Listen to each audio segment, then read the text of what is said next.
Halo pecinta catur, lagi-lagi permainan yang sangat menarik yang pernah terjadi pada final Champion Chess Tour. Pertemuan Magnus Carlsen menghadapi Hikaru Nakamura, dan mari kita simak dengan seksama.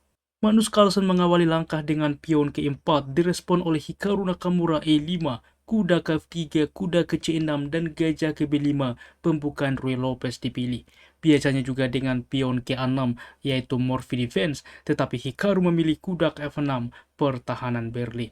D3 mensupport pion sentral. Gajah ke C5 saat ini manuver dibantu kuda ke depan mengancam pion F2. Gajah langsung memukul kuda, pion menerima. Perlu diketahui bahwa pion sentral ini adalah pion beracun. Apabila diterima, maka menteri ke depan ke sentral ke D4 ancaman skakmat, waktu yang sama mengancam kuda. Oleh sebab itulah rok HD terlebih dahulu, maka baru saat ini pion ini bisa dimakan ke depan. Gajah ke D6 mendukung pion, kuda ke D2 mengaktifkan diri menekan juga ke depan. Gajah ke E6 mencegah kuda juga bermanuver ke C4. B3 terlebih dahulu, selain juga mempersolid petak C4, juga mempersiapkan fianchetto gajah. Roka di pengamanan, gajah ke B2, kuda ke D7 di mana ke depan mengaktifkan pion file F, pion ke D4 menyerang sentral, dan F6 saat ini. Perlu diketahui apabila dimajukan pion F ini dua langkah seperti F5, ini berbeda teman-teman. Karena pion menerima pion, benteng menerima waktu yang sama mensupport pion sentral. Pion dapat menerima pion, gajah menerima. Maka di sini teman-teman, kuda menerima gajah. Kuda menerima kuda, idenya menteri ke E2. Apabila kuda berpindah, gajah akan tumbang. Menteri mensupport, maka benteng ke E1 dipastikan salah satu perwira ke depan akan tumbang. Dan oleh sebab itulah teman-teman, di dalam pos ini tidak pion dua langkah, tetapi satu langkah ke F6. Berlanjut pertukaran juga pion terjadi. Menteri ke E2 membuka juga benteng ke depan aktif. Menteri ke E7 pengembangan menghubungkan benteng satu sama lain. A4 langkah inisiatif. Benteng ke F7 mencoba ke depan menumpuk benteng di file F, juga dengan tekanan ke depan mengepin kuda. Mencegah juga gajah ke petak G4, maka pion ke H3 dilanjutkan oleh Magnus Carlsen. Benteng ke F8 fokus rencana. Benteng ke D1 menguasai juga ke depan file semi terbuka. Pion ke H6 menjaga petak penting G5. Kuda ke H2 bermanuver ke depan. Kita bisa bayangkan benteng ke depan ke I1 membuka juga ruang bagi kuda untuk outpost ke petak yang lebih aktif. Bagaimana saat ini hitam melanjutkan C5, menambah juga penguasaan terhadap petak sentral D4. Kuda ke C4 berlanjut, selain juga untuk ke depan mengancam gajah, membuka juga akses menteri ke depan menekan file D. Benteng ke F6 berlanjut menambah support ke depan terhadap gajah. Menteri ke D3 fokus rencana, tetapi di counter attack dengan menteri ke F7 memantau pion F2. Untuk itulah F3 dari Magnus, maka H5 saat ini teman-teman memang cukup masuk akal, di mana ke depan mencegah kuda untuk ke G4 membantu permainan. Akan tetapi di dalam pos ini, terlebih dahulu bahwa gajah memukul kuda adalah pilihan. Menteri menerima, maka menteri memukul menteri pertukaran, dan ini pun sangat komplikatif, barulah H5 saat ini bekerja teman-teman. Akan tetapi ketika pion K5 terlebih dahulu dimainkan, bedanya bahwa peta ini menjadi lemah yang bisa dimanfaatkan ke depan oleh putih. Terlebih dahulu kuda saat ini memukul gajah. Pertukaran tidak langsung menteri menerima pion, tetapi menteri saat ini untuk menempati G5 karena pion sebelumnya melaju. Walaupun sebenarnya menerima pion juga bisa teman-teman. Dengan ide, hitam juga dapat memainkan gajah memukul pion mengembalikan pion yang hilang. Benteng mengancam menteri, menteri ke C7, gajah simpel kembali. Akan tetapi di dalam pos ini langsung juga dimanfaatkan petak ini ke depan ketika juga pion sudah melaju, dimainkanlah saat ini menteri ke E3. Berlanjut dengan menteri ke E7, maka menteri ke G5, langkah menarik teman-teman. Benteng ke E8 dimainkan Hikaru Nakamura, tetapi Magnus tidak terburu-buru, ia benteng ke F2 terlebih dahulu. Karena seperti ini, apabila langsung diterima pion H5, masalahnya ini adalah pancingan dan menjadi pion beracun. Benteng akan ke H6, perca atau tidak menteri terjebak, dan jelas di dalam posisi ini bahwa hitam berbalik lebih baik. Kita kembali teman-teman di dalam pos seperti ini, benteng ke F2 terlebih dahulu, maka gajah ke F7 mensupport pion ke depan, kuda baru ke F1 manuver ke petak yang lebih aktif, kuda ke F8 begitupun dengan hitam, menteri ke D2, dan kuda ke G6 saat ini, kuda ke E3 manuver ke depan forking juga menteri dan benteng, dan kuda ke H4 langkah meragukan dimainkan oleh Hikaru Nakamura. Sebelumnya teman-teman bahwa kuda saat ini ke F4 adalah pilihan yang lebih baik di mana mencegah kuda ke sentral ke D5. Semisal kuda justru dipilih ke F5, maka benteng bisa menukarkan teman-teman terhadap kuda dengan D5 ke depan kompensasi penguasaan sentral.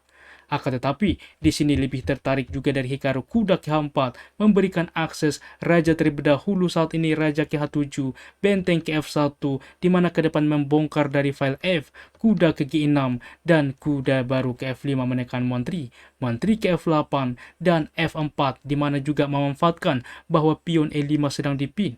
Kuda menerima pertukaran kualitas benteng memukul kuda, pertukaran maka gajah memukul benteng, pertukaran menteri memukul pion, di mana juga menekan pion teman-teman.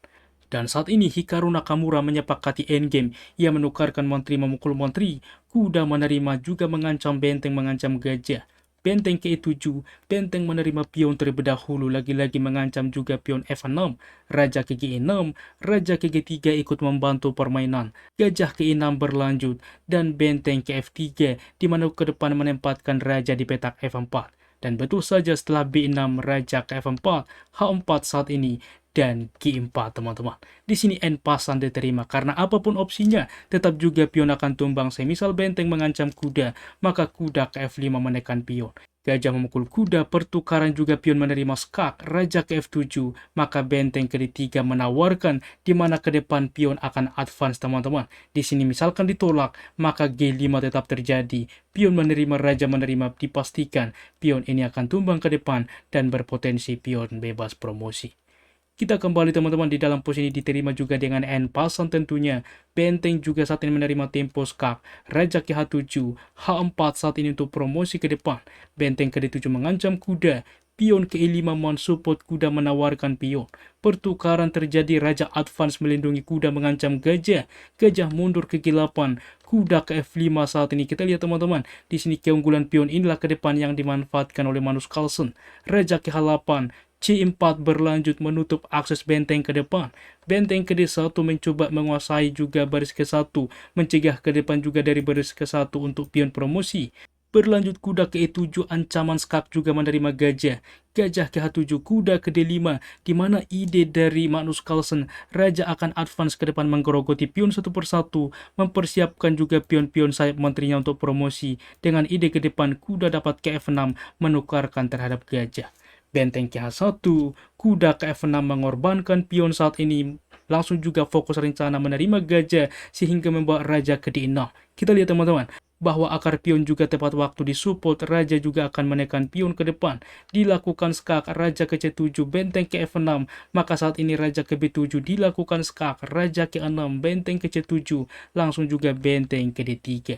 Raja ke G6 ikut juga membantu, benteng ke D8 saat ini manuver ke depan untuk juga memaksa pertukaran. Benteng ke E7, benteng ke B8, raja ke F5, benteng ke B7 bagaimana menyelamatkan pion, benteng ke E3 mengancam pion, raja menerima pion, benteng menerima pion, dan A5 teman-teman memanfaatkan bahwa pion B6 sedang dipin. Benteng ke B4 masih dilanjutkan, A6 saat ini promosi ke depan, raja ke E5, benteng menerima pion menawarkan benteng, benteng menerima pion C4, raja ke B7 mempersiapkan pion promosi, dihentikan benteng ke A4, tetap A7 teman-teman, dan wajib diterima tentunya.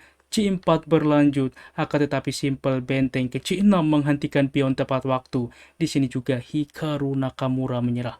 Karena apabila dilanjutkan raja ke D5, maka raja ke B6, raja ke D4, raja ke B5, C3, raja mendekat saat ini. Apabila pion melaju akan tumbang oleh benteng, raja mendekat, benteng menerima pion tempo skak, dan satu benteng ke depan mampu melakukan skakmat.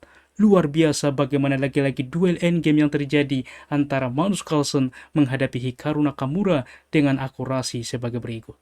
Ulasan permainan dari komputer menunjukkan bahwa tingkat akurasi dari Magnus Carlsen 89,2% dan Hikaru Nakamura 85,4%. Demikian ulasan catur menarik hari ini. Pencet like jika suka teman-teman, dan sampai jumpa di konten menarik selanjutnya. Keep sharing and keep loving. Bye-bye.